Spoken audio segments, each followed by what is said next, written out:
Ever get that feeling, when you're dating, that like deja vu, like you're stuck in like a rom-com sequel, Oh, yeah. but the plot's getting a little too predictable and not in a good way. So today we're going to deep dive into why we seem to fall for the same type of person, even when those relationships, well, they leave us feeling like we've taken a few steps back. Yeah, it's a question that has puzzled a lot of people. For sure. But luckily, there are some really insightful answers. We'll be exploring an article from Psychology Today called Why Do We Choose Partners Who Remind Us of Past Wounds? Ooh, interesting. Yeah, and get ready to uncover how concepts like transference and attachment styles, they play a role in our love lives. Okay, so let's jump in. I think we've all had that experience, right? Meeting someone new, feeling a spark, Yeah. and then bam, it hits you. Mm-hmm. They have the same quirks, the same communication style, maybe even the same questionable taste in music as your ex. Oh, yeah. Why does this keep happening? You are definitely not alone in feeling like you're stuck in a relationship time warp. It really all comes down to the idea of transference. Okay. We are wired to, gravitate towards what feels familiar, even in our romantic relationships. Mm-hmm. It's like our subconscious is saying, hey, I've seen this movie before. I know how it ends. So even if that ending was a complete disaster, Yeah, we're still drawn to it. That's kind of terrifying. it can be. Think of it this way, okay? Imagine growing up with parents who, constantly argued. Right. As a child, you kind of learn that love equals drama. So fast forward to your adult life, and you might just find yourself drawn to partners who bring that same intensity, Interesting. even if it's, not healthy. And it's not that you, consciously seek out the drama, but your subconscious is trying to recreate what love felt like when you were younger. Okay. Yeah, I'm starting to see how these early experiences really they shape our romantic choices later on. Almost like we have this internal blueprint for love that we keep trying to match, even if the blueprint is a little flawed. Exactly. And that brings us to attachment styles, Yeah. which are essentially like the blueprint you're talking about. Yeah. They develop early on based on our relationships with caregivers, and they tend to stick with us, influencing how we connect with others romantically. So for our listeners who are, already familiar with attachment theory, how can understanding their specific attachment style help them break free from these, these frustrating dating patterns? Well, it's all about recognizing your tendencies. Okay. So let's bring it down quickly. Secure attachment, where you feel comfortable with intimacy and you trust your partner. Avoidant attachment, where closeness can feel a bit suffocating. Right. And then anxious attachment, where you might crave reassurance and fear abandonment. The key is just recognizing where you fall on the spectrum, because believe it or not, certain attachment styles are like magnets, Really? drawing each other in. So you're telling me that my attachment style might actually be influencing who I'm attracted to? It is. For instance, someone with an anxious attachment style might be drawn to someone who's, avoidant. Huh. The anxiously attached person, they crave closeness, while the avoidant person needs space. Ah. Creates this push and pull dynamic, Yeah. that can feel incredibly familiar even if it's not actually satisfying. So it's not just about our past relationships, but also about how our our internal wiring Yeah. in a way sets us up for these patterns. It's almost like our relationships are holding up a mirror to our deepest fears and insecurities. That's a really powerful way to put it. Yeah. Our relationships aren't just about finding the one, Yeah. They can also be incredibly potent mirrors, Mm-hmm. reflecting back aspects of ourselves that we might not even realize are there. If we keep attracting similar partners, could be a sign that there are deeper lessons we need to learn about ourselves. Okay. That's a lot to process. Right. So we're attracted to what's familiar because of transference. Our early attachment styles play a huge role in how we, connect with others. Yeah. And our relationships can actually reveal hidden parts of ourselves. I'm sensing a theme here. Mm-hmm. It's not just about finding the right person. It's about understanding ourselves first.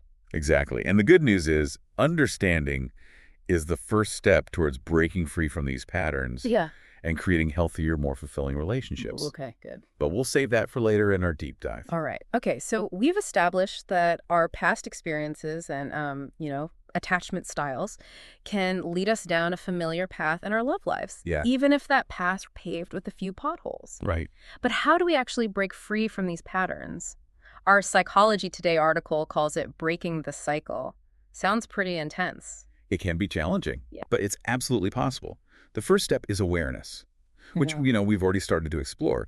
It's about recognizing those recurring themes in your relationships, like a detective piecing together clues. Think back to past partners.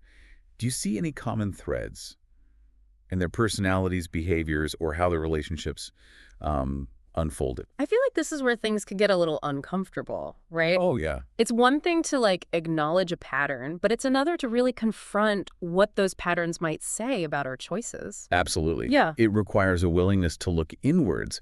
But remember, it's not about blame or judgment. It's about understanding. You can try journaling, talking to a therapist, or even having honest conversations with like trusted friends. Yeah. It's about getting curious about your own needs, your desires, and those potential blind spots we all have.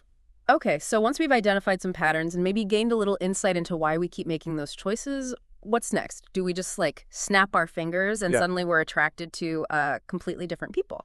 I wish it were that easy. It takes more than just awareness, right? The next step is about challenging those old beliefs and those behaviors that might be keeping you stuck. It's about rewriting the script, so to speak. Okay, so let's get practical. What are some examples of how someone could actually like rewrite the script in their love life? Well, it might involve, setting boundaries. Yeah. For example, if you tend to fall for people who are emotionally unavailable, you might start setting a boundary around, how much emotional investment you're willing to give before the other person shows up in a similar way. So it's about protecting yourself and not repeating those patterns of like, overextending yourself or someone who's not meeting you halfway. Exactly. It could also involve learning to communicate your needs more effectively. Instead of hoping your partner will just, get what you need, start expressing yourself openly and honestly. So instead of falling to that familiar pattern of like assuming the other person should just, we take ownership of our needs and communicate them directly. Yes. And on the flip side, practice active listening when your partner communicates their needs. It's about creating a space for genuine dialogue and mutual understanding. It sounds like breaking the cycle is less about finding a magical solution and more about making conscious choices, learning new skills, and maybe even stepping outside of our comfort zones a little bit. Mm-hmm. It's about growth, both individually and within the relationship. Couldn't have said it better myself. Remember, personal growth is an ongoing journey, Hmm. not a destination. It's not about like striving for perfection, but about evolving into the best versions of ourselves. This is all great advice, but, I think it's important to acknowledge that even with all the self-awareness and boundary setting in the world, relationships are still going to have their challenges, right? Of course, relationships are dynamic, ever-evolving things.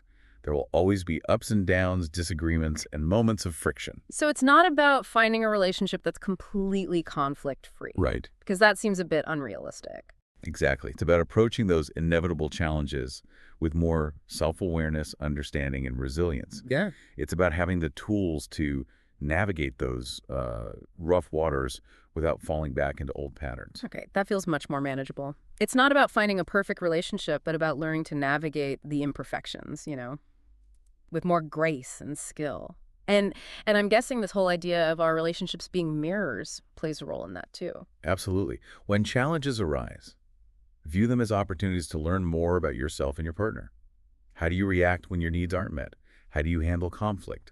What are these situations showing you about your own, patterns and growth edges? So instead of seeing those moments as like setbacks, we can reframe them as valuable feedback, Yeah. helping us understand ourselves better and ultimately strengthen the relationship. I love that perspective. And don't forget about the importance of like self-compassion throughout this process. Breaking free from old patterns is a journey, not a sprint. Be kind to yourself, celebrate your progress, and remember that setbacks are a natural part of growth. It's like we're learning a new dance, and there are bound to be some, missteps along the way. Right. It's about getting back up, trying again, and trusting that with practice we'll become more graceful and confident in our moves. As we've been talking about all of this, it's making me think about how we often put so much emphasis on finding the one, that perfect partner who's Yeah. going to make us happy. But maybe we've been looking at it all wrong. What do you mean? Well, instead of searching for that, elusive one, maybe the real journey is about becoming the one ourselves, the one who is self-aware, the one who has done the work to heal past wounds. and who can, show up in relationships with authenticity and intention. I love that reframing. It really shifts the focus from external validation to internal growth. Like, it's not about waiting for someone else to complete us, but rather about becoming whole and complete within ourselves. And when we approach relationships from that place of wholeness, we're less likely to fall into those familiar traps of trying to recreate the past Yeah. or seeking validation from someone else. We're free to create something new, something more aligned with who we truly are. It's like we're finally writing our own love story, Yeah. not just reenacting someone else's script. We become more discerning in our choices, Yeah. recognizing red flags earlier and setting boundaries more effectively. We're no longer drawn to the same old patterns because we've done the inner work, right? To heal those wounds, those core beliefs about ourselves and love that might have been holding us back. And that healing, it opens up a world of possibilities. We can create space for healthier, more fulfilling relationships that are based on mutual respect, understanding, and genuine connection. So if you're feeling stuck in a relationship rut, just remember this. You have the power to change the narrative. It starts with understanding yourself, your patterns, your attachment style, and what your relationships are, reflecting back to you. It's about recognizing that you are worthy of love Oh. and that the journey to finding it begins with, loving and understanding yourself first. Well, listeners, we've explored a lot of ground in this deep dive. From transference and attachment styles to the idea of relationships as mirrors, we've uncovered some powerful insights into why we might be drawn to familiar, even unhealthy relationship patterns. And more importantly, we've discussed actionable steps you can take to break free from those cycles and create more fulfilling connections. It's about awareness, self-compassion, and a willingness to step outside of your comfort zone and try new approaches. As we wrap up, I want to leave you with one final thought. If our relationships are indeed mirrors, what are they reflecting back to you right now? What lessons are they teaching you about yourself, about love, and about what you truly desire in a partnership? And what choices can you make today, starting right now, to create relationships that nourish your soul and support your growth? Keep those questions in mind as you continue on your journey, and remember, you are not alone. With self-awareness, support, and a little bit of courage, you can create the love story you deserve. Until next time, keep diving deep.